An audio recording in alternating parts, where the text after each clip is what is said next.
तो जितने भी स्पाइडरमैन के फैंस हैं उन सभी के लिए खुशखबरी है, और ये खुशखबरी है कि स्पाइडरमैन की आने वाली अगली ट्रायोलॉजी यानी कि स्पाइडरमैन ब्रांड न्यू डे और उसके बाद आने वाली जो स्पाइडरमैन की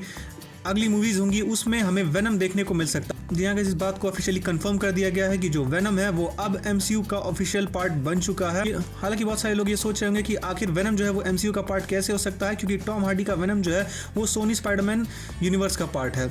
लेकिन गाइस एक्चुअली में जो सोनी स्पाइडरमैन यूनिवर्स है उसको पूरी तरह से अब रैप अप कर दिया गया है। साथ ही साथ जो फ्यूचर में आने वाली मूवीज़ थी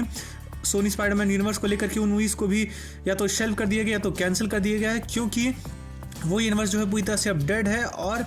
वेनम की मूवीज़ को अगर छोड़ भी दिया जाए तो सोनी स्पाइडरमैन यूनिवर्स में हमें कोई भी मूवी जो है उस तरह की देखने को नहीं मिली है जिसने सोनी को प्रॉफिट दिया हो, जिस वजह से सोनी जो है अब पूरी तरह से मार्वल के साथ वेनम के कैरेक्टर को शेयर करने के लिए तैयार है। और सोनी और मार्वल के बीच जो नई डील्स हुई हैं उसमें स्पाइडरमैन और उसके कैरेक्टर्स को लेकर के अब बहुत ज़्यादा फ्रीडम मार्वल को मिलने वाली है, जिसमें से एक कैरेक्टर जो है वो वेनम होने वाला। इतना ही नहीं गाइस, पुरानी स्पाइडरमैन की ट्रायोलॉजी यानी कि Spiderman homecoming, Spiderman far from home, Spiderman no way home, इसमें कई सारे ऐसे कैरेक्टर्स थे जो हमें देखने को मिले थे जिनके कैरेक्टर आर्क को जो है सेटअप तो किया गया था लेकिन वो कैरेक्टर आर्क कंप्लीट नहीं हो पाया था, जैसे कि स्कॉर्पियन। और इस नई ट्रायोलॉजी में जो है हमें स्कॉर्पियन भी देखने को मिलने वाला है। जी हाँ गाइस, इस मूवी में स्पाइडरमैन के कई सारे विलेंस में से एक जो है स्कॉर्पियन, जो कि इस मूवी में अपीयर होगा अपने कॉमिक बुक सूट, अपने कॉमिक बुक अपीयरेंस के साथ। इतना ही नहीं, हमें जो वेनम देखने को मिलने वाला है एमसीयू में, ये वेनम जो है ये सिर्फ हमें पुरानी मूवीज़ की तरह, यानी कि जैसा हमें टोबी मैguire के स्पाइडरमैन में देखने को मिला था कि वेनम को एक मूवी में दिखाया गया फिर उसी मूवी में उसे मार दिया गया था, ऐसा नहीं होने वाला है। वेनम जो है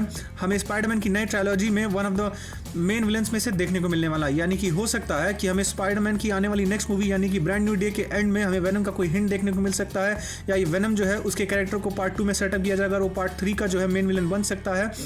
क्योंकि स्पाइडरमैन की जो नई ट्रायोलॉजी होने वाली है इस बात को ऑफिशियली कंफर्म किया गया है कि ये भी एक न्यू ट्रायोलॉजी होगी जिसको डस्टिन डैनियल क्रेटन जो है डायरेक्ट करने वाले हैं।